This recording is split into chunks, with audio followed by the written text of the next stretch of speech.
নেটটো আপোনালোকে ডাউনলোড কৰিব পাৰিব গুগল প্লে ষ্ট'ৰৰ পৰা ECINET বুলি চাৰ্চ কৰিব লাগিব। মই আপোনালোকৰ গুগল প্লে ষ্ট'ৰটো দেখুৱাইছোঁ।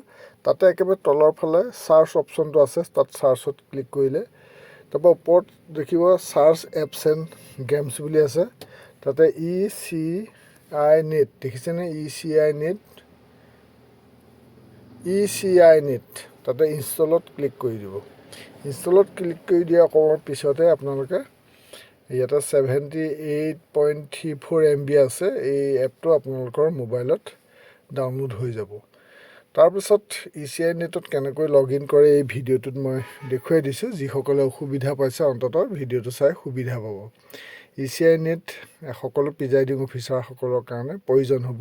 সকলো তথ্য আপডেট কৰি থাকিব লাগিব। ECINET দেখিলে ইয়াতে ভাইৰাছ স্কেন হৈ আছে। তাৰপিছতে কেনেকৈ কৰে মই দেখুৱাই আছোঁ। অপেনত গ'ল, অপেনত ক্লিক কৰিলে ECINET বুলি দেখা পালে। ECINET বুলি দেখা পোৱাৰ পিছত আপোনালোকে ইয়াতে কি ওলাই চাই থাকক। আপোনালোকে যিটো পেজ দেখিছে, পেজটোৰ ওপৰৰ ফালে চাওকচোন, ইলেকশ্যন কমিশ্যন অফ ইণ্ডিয়া বুলি লিখা আছে। তাৰ সোঁ চাইডে তিনিডাল আপোনালোকে আঁচ দেখা পাব, সলেখা তিনিডাল আছে।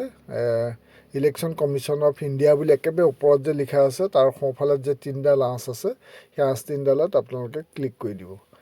তেতিয়া দেখিব অফিচাৰ্ছ লগ ইন বুলি আছে। অফিচাৰ্ছ লগ ইনত এবাৰ ক্লিক কৰি দিয়ক। ক্লিক কৰি দিয়াৰ পিছত ইয়াতে এলাও সুধিছে, এইটো এলাও বুটামটোত ক্লিক কৰি দিব। Allow ECINET make and manage phone call, এইকেইটা এলাও কৰি দিব। তাৰপিছতে লগ ইন কৰিবলৈ লিখিছে প্লিজ চুজ ইয়ৰ ৰোল। ইয়াতে দুটা অপশ্যন আহিছে, ECI অফিচাৰ আৰু কণ্ডাক্ট অফ ইলেকশ্যন। যিহেতু এই ভিডিঅ'টো প্ৰস্তুত কৰিছোঁ প্ৰিজাইডিং অফিচাৰসকলৰ কাৰণে, তেতিয়া দ্বিতীয় অপশ্যনটো চিলেক্ট কৰিব লাগিব। দ্বিতীয় অপশ্যনটোত কি আছে? কণ্ডাক্ট অফ ইলেকশ্যন COE, তাতে ক্লিক কৰি দিয়ক। দি পেলাই একেবাৰে তলত কি আছে? নেক্সট বুলি আছে, নেক্সটত ক্লিক কৰি দিয়ক।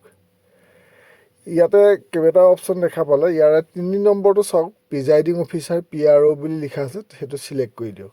চিলেক্ট কৰি দিয়াৰ পিছতে নেক্সটলৈ যাব। নেক্সটলৈ যোৱাৰ পিছতে ইয়াতে কি আহিব? মোবাইল নম্বৰটো, আপোনাৰ মোবাইল নম্বৰটো দিবলৈ দিছে। এণ্টাৰ ইয়ৰ মোবাইল নম্বৰ। এণ্টাৰ ইয়ৰ মোবাইল নম্বৰটোত আপোনালোকে মোবাইল নম্বৰটো দিব, নিজৰ যিটো মোবাইল নম্বৰ আপুনি ট্ৰেইনিঙত প্ৰভাইড কৰিছে, ইলেকশ্যনৰ ট্ৰেইনিঙত। আপুনি মোবাইল নম্বৰটো দিয়াৰ পিছত তলৰ ফালে কি আছে? চেণ্ড OTP আছে। চেণ্ড OTPত ক্লিক কৰি দিয়াৰ পিছতেই আপোনালৈ মোবাইললৈ এটা OTP আহিব আৰু সেই OTPটো বহুৱাই দিব লাগিব। গতিকে লগ ইন তেনেকৈয়ে কৰে। মই আপোনালোকক এই কথাখিনি দেখুৱাইছোঁ। আপোনালোকে নিজৰ মোবাইল নম্বৰটো ইয়াতে লিখিব, এণ্টাৰ ইয়ৰ মোবাইল নম্বৰ, আৰু তলৰ ফালে কি আছে? চেণ্ড OTP আছে। চেণ্ড OTPত আপোনালোকে মোবাইল নম্বৰটো বহুৱাৰ পিছত চেণ্ড OTPত টিপি দিব।